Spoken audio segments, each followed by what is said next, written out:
불꽃 튀는 정치 토크, 정치 펀치.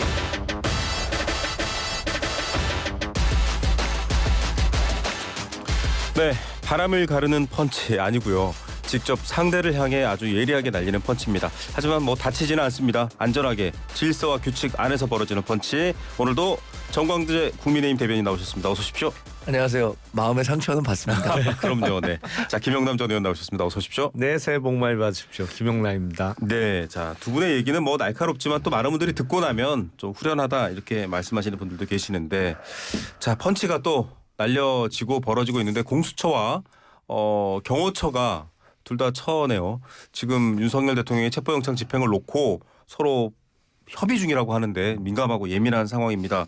이 논란이 불거진 게 법원에서는 아예 형소법 110조와 111조 즉 군사상 혹은 공무상 중요한 기밀이 있는 물건이나 장소를 허가를 득해야 된다라는데 그거 적용되지 않는다라고 했는데 이게 오히려 논란을 키웠다라는 국민의힘 입장이 있고, 아니 이거는 윤석열 대통령은 사람이니까 네. 그냥 자연스러운 결론 아니냐라는 주장이 있는데, 일단 이거 가지고도 지금 아마 공수처와 경호처가 펀치를 보내고 있는 중입니다. 어떻게 보십니까?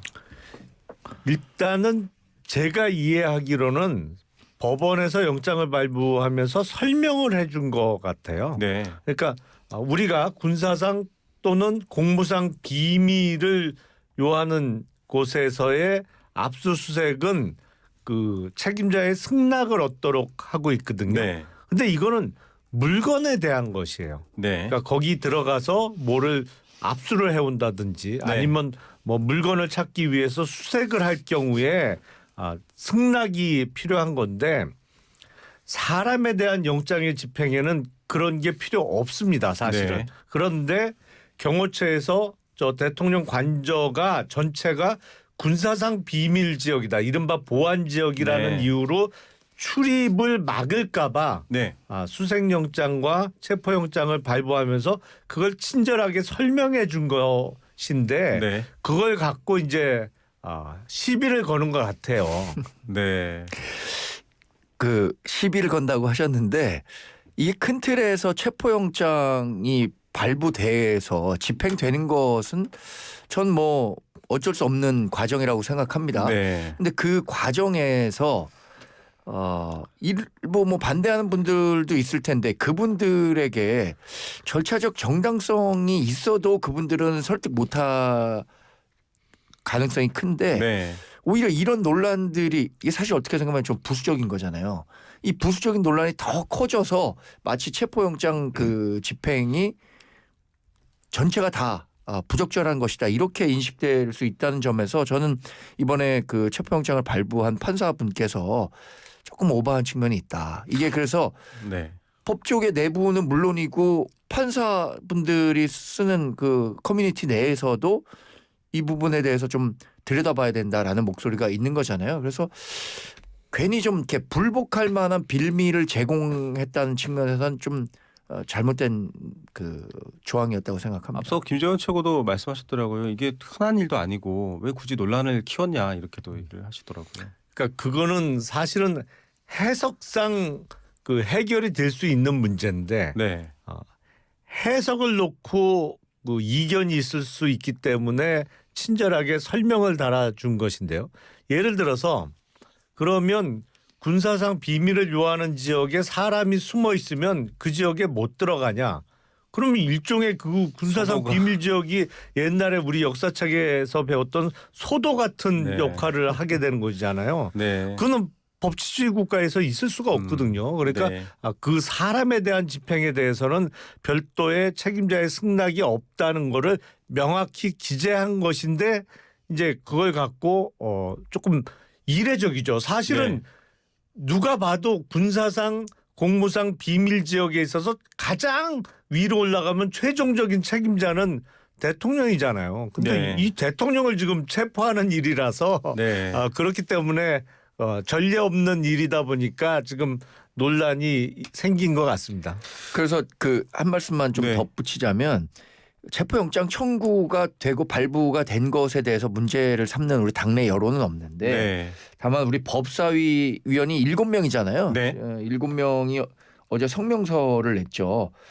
법률 조항 적용을 예외로 한 것이 사법부 권한 밖의 행위이기 때문에 상권 분립에 위배되는 네. 행위다. 이렇게 얘기한 게 우리 당이 갖고 있는 지금 공식적인 입장인 것 같아요. 예, 알겠습니다. 이 법에 대해서는 아까 말씀하신 것처럼 해석의 영역으로 또 조금 고도화되어 있기 때문에 저희가 이어지는 상황에서 좀 살펴보도록 하겠고요.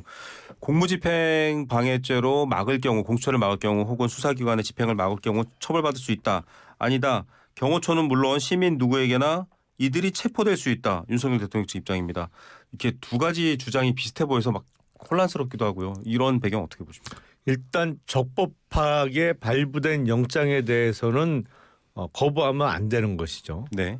다만 우리 법률은 그 이후의 구제 절차를 규정해 놓고 있어요. 예를 들어서 지금 체포영장이 집행이 되잖아요. 네. 그러면 적부심 절차라는 게 있습니다. 네. 이게 적절했느냐, 네네. 뭐 이걸 따져볼 수 있는 법원 내에 또 다른 사법 절차가 있어요. 네. 그러면 체포에 응한 이후에 적부심 신청을 하면 됩니다. 네. 이게 체포나 구속 단계에서 다 할 수 있어요. 예. 그런데 지금 윤석열 측의 변호인이 얘기하는 오히려 형사 기동대를 시민이나 경호처가 체포해도 아무 문제가 없다는 네. 것은 사실상 궤변입니다. 그러니까 네. 논리적으로 보면 어떤 논리를 세웠냐면 공수처는 경찰에 대한 수사지휘권이 없다. 네. 근데 공수처에서 집행하는 체포영장에 대해서 경찰이 나서서 공수처의 네. 지휘를 받아서 도와주는 건 불법이다. 네.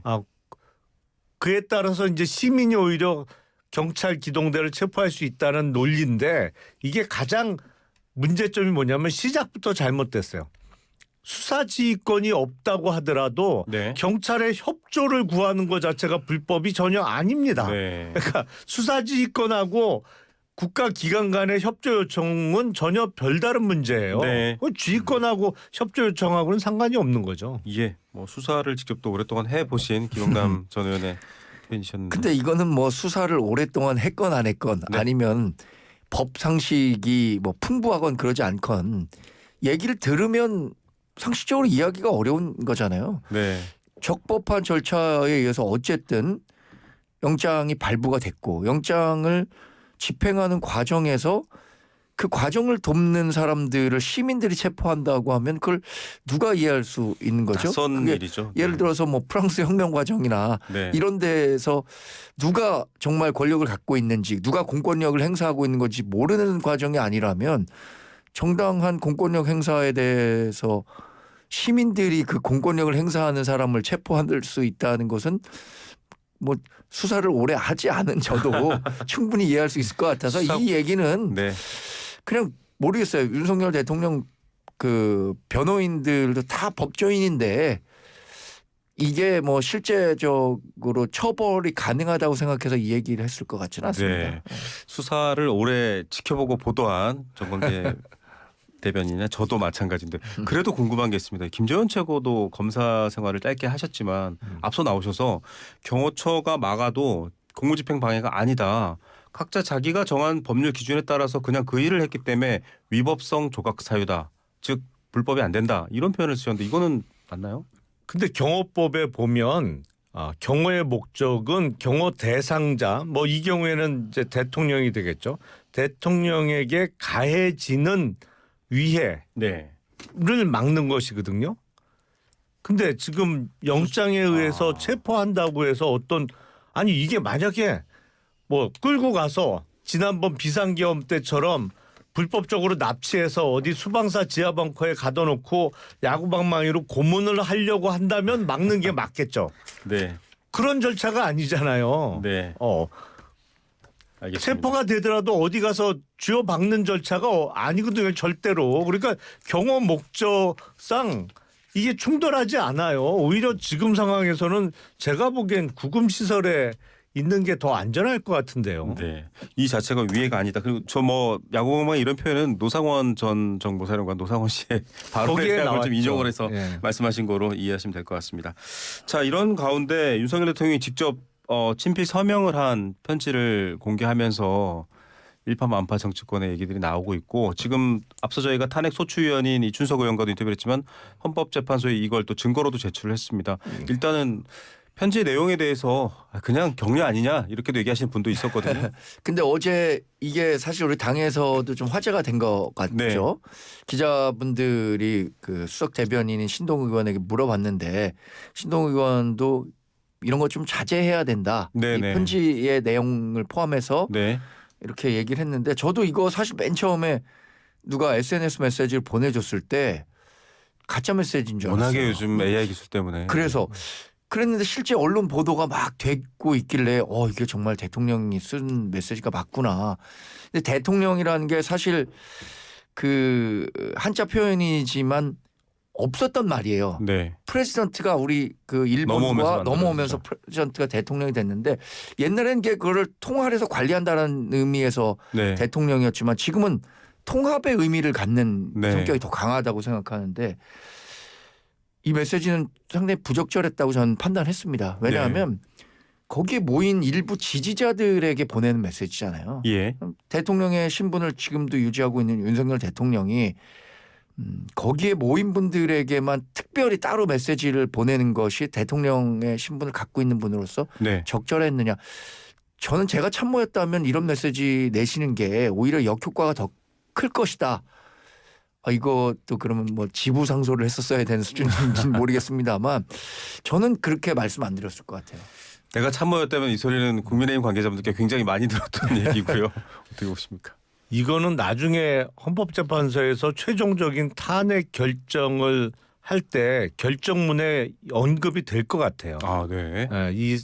이렇게 서신을 보낸 행위 자체가 사법 절차에 불응하면서 네. 대통령으로서 헌법과 우리나라 법질서에 대한 어떤 존중 내지는 법질서를 지킬 의지가 없는 게 확인된 사례로 언급이 될 거로 생각이 됩니다. 네. 대단히 부적절하죠. 지금 이 상황에서 일부 그 유튜브 보고 나온 사람들한테 더 부추기는 행위를 한다. 더군다나 직무 정지 중인 대통령이 대통령 그 휘장이 찍힌 편지 봉투와 네. 뭐 이걸 이용해서 일종의 대통령으로서의 어떤 행위라고 볼 수 있잖아요. 네. 대국민 서신을 보낸 서명까지. 거니까. 네. 그러니까 일단 직무 정지된 취지하고도 어긋난다고 저는 생각이 듭니다. 유튜브 생중계로 보고 있습니다라고 얘기를 하면서 사실 유튜브에서는 걸러지지 않은 앞서 통합 얘기를 해주셨는데 저희 지상파 방송은 어느 성향을 갖고 있는 국민 모두에게 접근할 수 있는 얘기를 해야 되거든요. 특정 성향에만. 그러니까 저희도 좀 굉장히 당혹스러웠습니다. 유튜브를 보고 계신 이런 얘기도 하셨고 반국가 세력에 대해서도 싸울 것 이런 얘기를 했는데 이 표현들이 모호하기도 하지만 좀 위험한 SNS의 리액션들을 불러일으키거든요. 뭐 드럼통 얘기도 나오고 있고요. 근데 사실은 지금 직무 정지돼서 할 일이 없어서 유튜브를 보느냐 그게 아니잖아요. 알만한 사람들은 다 압니다만 직무 정지 전에도 그러니까 취임하고 나서도 뭐 계속 유튜브와 관련한 이야기가 많았고 그리고 사실은 지금 어떤 그 한남동 관저 앞에서 뭐 대통령 수호 집회를 주도하고 있는 일부 극우 유튜버들하고 끊임없이 장시간 통화하고 뭐 그쪽하고 이야기한다는 얘기는 그 전부터 나와 있었단 말이에요. 네. 그리고 그 대통령과의 통화 녹취 파일을 갖고 있는 일부 유튜버가 너무 많아요. 기본적으로 뭐랄까 참담하죠. 근데 그 참담한 실상이 탄핵 절차가 본격적으로 진행되면서 또 형사사법 절차가 진행되면서 실상이 정말 공개적으로 확인되고 있다. 아니 그래도 현직 대통령인데 국가기관의 소환 요구에 불응하고 저렇게 체포영장을 발부받아가서 관저에서 체포하게 만드는 이 상황 자체도 기본적으로 문제 아닌가요? 일단 대통령이 아니라 공직자로서의 자세가 안 돼 있는 거죠. 유튜버의 거리두기는 많이 또 건의하시는 분들도 계시긴 했는데 어떤 입장이십니까? 우리가 레거시 미디어와 뉴 미디어를 얘기할 때 아마 가장 큰 기준이 뭐 게이트키핑과 아니면은 그 보도의 균형 이런 네. 걸 것 같아요. 유튜브는 뭐 자체적인 데스킹 기능이 전혀 없을 뿐만 아니라 오히려 자신의 확증 편향적인 이야기를 해서 오디언스 그러니까 그 뉴스를 소비하는 사람들의 그렇죠. 커뮤니티를 수요를 모으고 있죠. 계속 증폭시키는 네. 거잖아요. 그런 측면에서 그 알고리즘 한번 타면은 빠져나오기 어려운 거 맞습니다. 아닙니까? 그래서 뭐 유튜브에 너무 천착하게 되면 정치 양극화가 가속화된다는 건 뭐 너무 네. 뻔한 일인 것 같아서 글쎄 뭐 저는 뭐 윤석열 대통령이 유튜브에만 빠져 있는 건 아니겠죠. 네. 뭐. 그러나 지금 어떤 심리적 위안을 찾기 위해서 그걸 더 많이 보실 가능성이 있다고 생각하는데 네. 그건 이제 옛날에는 우리 비디오 볼 때 호환 마마가 가장 큰 그 시작할 때 질병이었다고 앞부분에 했는데 네, 알잖아요. 세대가 나왔습니다. 요새는 그 유튜브 알고리즘이 호환 마마보다 더 무서울 수 있다는 것을 네. 인지해야 되는 시점이라고 생각해요. 예, 뭐 개인이 즐기시는 거야 뭐 문제가 없겠습니다만 공적인 부분에서의 신뢰 근거로서 사용하기엔 조금 위험하다라는 의견은 많이 있고요. 여기서 정리해 보도록 하겠습니다. 앞서 정광재 대변인께서 사실 프레지던트 얘기를 했는데 액팅 프레지던트에 대한 관심도 높아지고 있습니다. 최상목 대행의 헌재 임명이 당 안팎과 대통령실 참모들까지 지금 뭐 굉장히 큰 목소리를 내고 있거든요. 어떤 상황입니까? 아무래도 대통령은 선출된 권력이기 때문에 국무회의를 하든 뭐 비서실을 하든 그 권위라는 게 있잖아요. 권위. 네.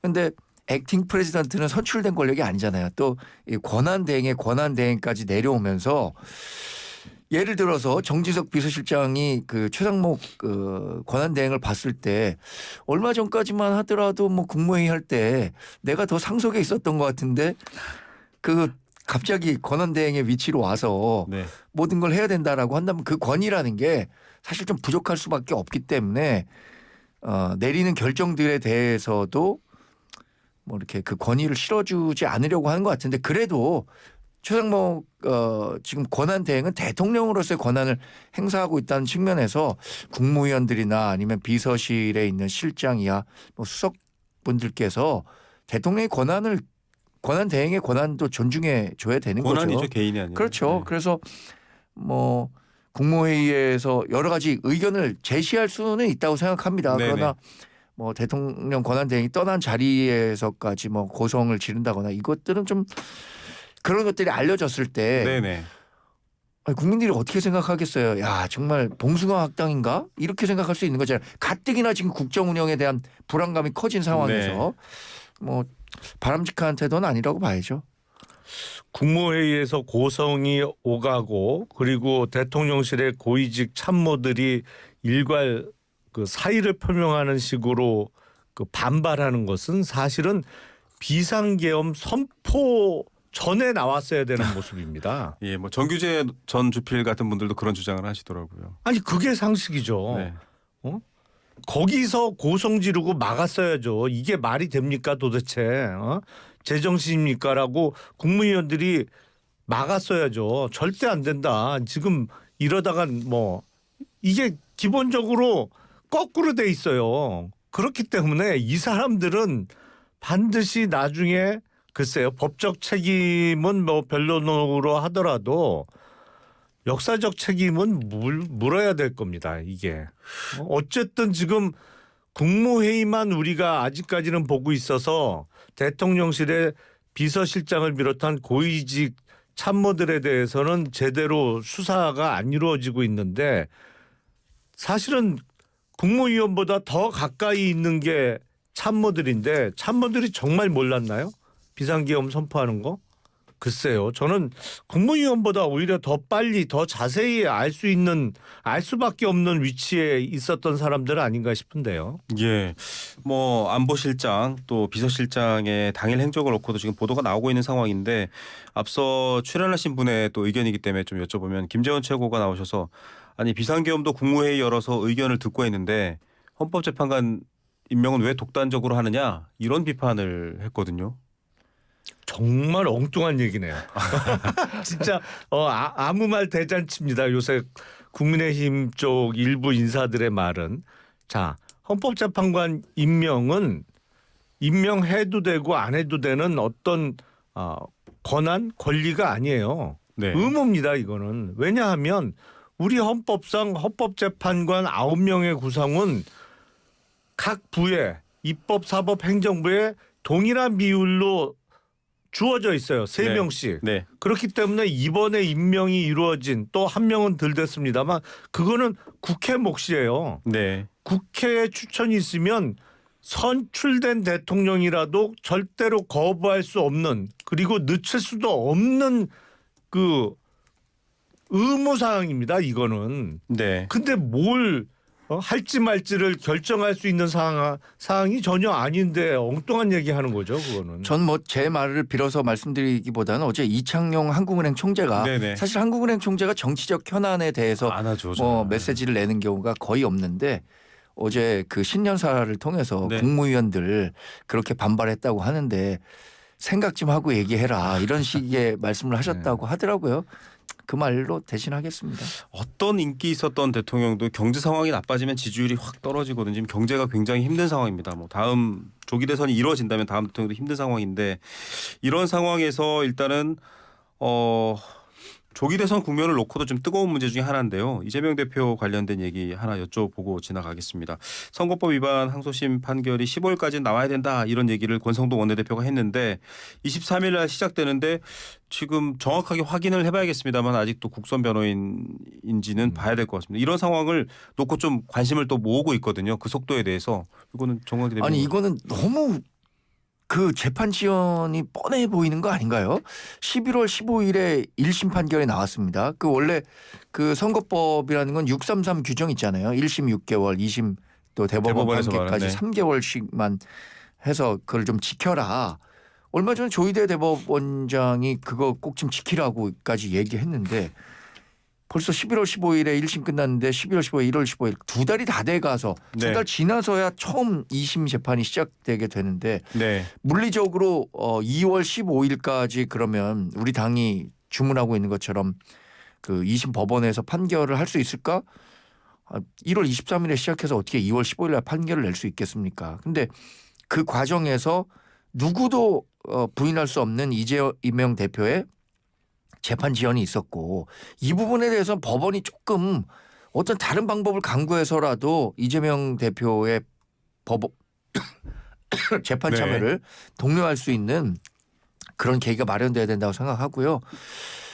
하여튼 2심 판결이 나온 이후에도 민주당이 이재명 대표를 대선 후보로 조기 대선이 됐을 때 낼 수 있는가 그건 한번 좀 두고 봐야 할 대목이라고 생각합니다. 지금으로서는 뭐 그 가능성이 가장 크다고 생각하는데 그렇죠.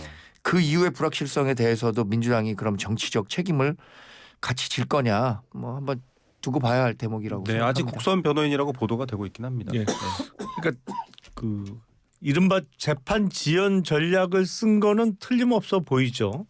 일부러 그 어떤 통지나 변호인 선임 같은 거를 안 하고 있는 상태에서 이제 할 거고 이달 23일 날 첫 기일이 잡혔다고 하는데 통상 재판 지연 전술을 어떻게 쓰냐면 네. 23일 날 첫 기일에 출석을 해서 그런 얘기를 합니다.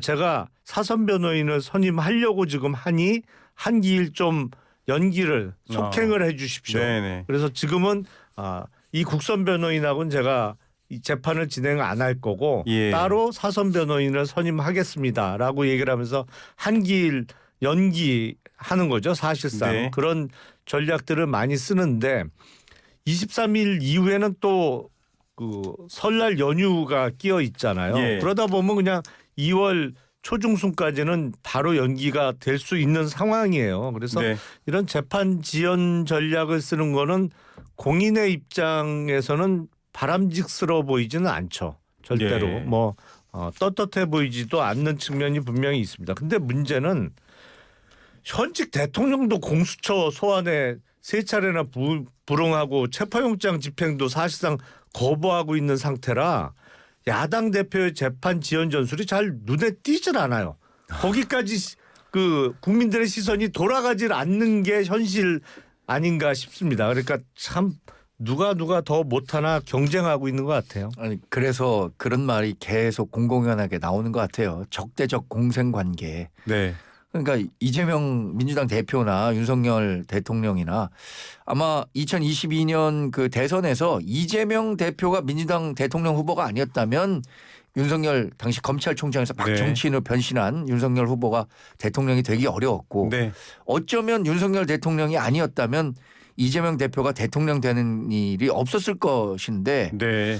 그런 관계가 지금처럼 명확한 게 없는 것 같아요. 근데 이런 적대적 공생 관계 속에서 우리가 최선의 리더를 뽑아야 되는데 뭐 차악의 리더를 네. 뽑아야 되는 그런 한국의 정치 현실이 상당히 좀 안타깝다고 지적한 분들이 많죠. 예, 뭐 오래된 얘기이죠. 그 네. 얘기도 한 번 더 덧붙여 주셨고요. 자, 대구 경북 지역 매체입니다. 영남일보가 리얼미터에 의뢰해서 대구 시민 800명과 경북도민 803명 등 1603명을 대상으로 여론조사를 실시했습니다. 지난 23일, 24일 조사한 거고요. 자세한 내용은 중앙선거 여론조사심의위원회 홈페이지를 참조하시면 되는데 대구 경북 TK에서도 대선 주자 선호도를 봤더니 이재명 대표가 25.7%, 홍준표 시장이 16.1%, 이준석 의원이 3.2%, 한동훈 대표가 13.5%. 이게 의외의 결과예요. 지금 오늘 나온 기사인데 이렇게 보면은 뭐 앞서 여러 가지 사법적인 상황들을 말씀하셨습니다만 조기 대선 구도는 시나리오가 정해졌다 이렇게 보십니까?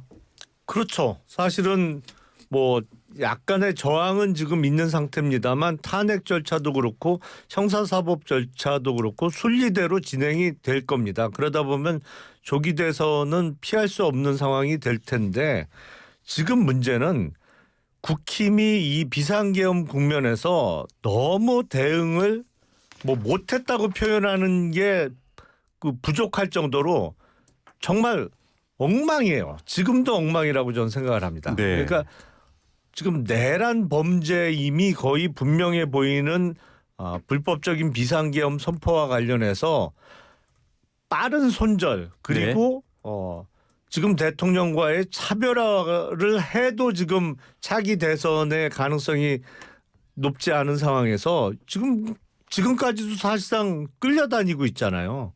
그러다 보니까 국힘의 어느 정치인이 대선 후보가 되든 아니면 아무리 좋은 후보를 국힘 후보로 내세우더라도 힘든 상황 아닌가.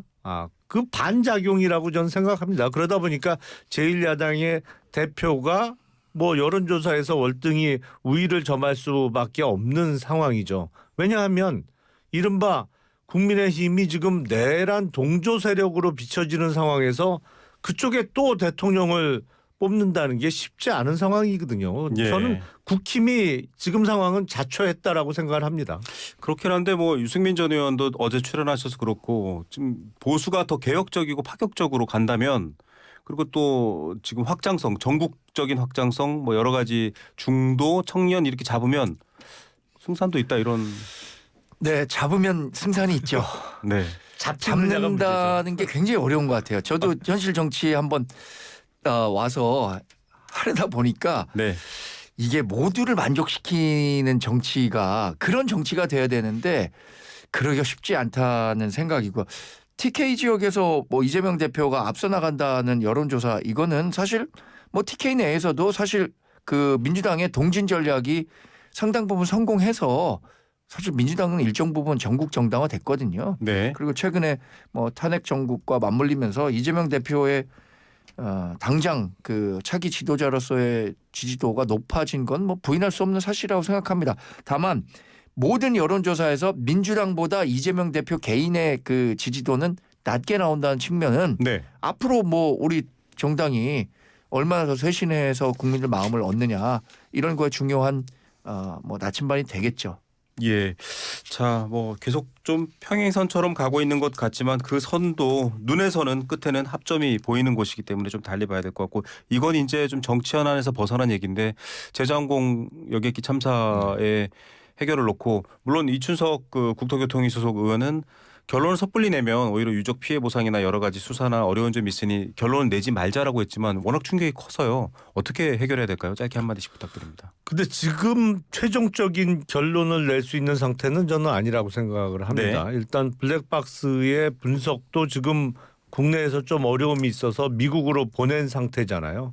그 결과도 받아봐야 되는 것이고 그리고 지금 가장 최근에 문제되고 있는 공항 구조 내지는 설계상의 결함 아니냐. 네. 뭐 그 부분 이제 이른바 콘크리트 둔덕을 만들어 놨던 거 그 부분도 따져봐야 될 것이고요. 그래서 지금 장례 절차에 어떤 최종적인 마감이 제일 시급한 문제로 보이기 때문에 그거는 그 정부나 최대한 협조를 해서 잘 마무리를 하고 그다음에 유족에 대한 보상 또 보험금 처리 문제는 글쎄 최종적인 조사 결과가 나온 이후에나 가능하지 않을까 네. 싶습니다. 저도 뭐 당장에 피해자 지원과 피해자들의 그 정신적인 트라우마 이런 것들을 극복할 수 있는 지원 방안들이 우선돼야 할 거라고 생각이 들고요. 결국에는 이 항공 참사와 같은 대형 그 참사들은 레코드들이 다 남아 있잖아요. 블랙박스라든가 그렇죠. 그런 것들을 통해서 뭐 정확한 원인 규명이 있어야겠죠. 사실 그 콘크리트 구조물이나 이런 것들은 사고의 직접적인 원인은 될 수 없었지만 사고를 더 키운 원인이 되는 건 뭐 부인할 수 없는 사실이니까 그런 구조물들이 다른 공항에도 있다면 뭐 추가 조사를 통해서 그런 요인들을 제거하는 노력이 필요하다고 생각합니다. 네, 오늘도 두 분 말씀 감사히 잘 들었습니다. 네, 고맙습니다. 네, 네, 정광재 대변인 김용남 전 의원 두 분과 함께했습니다.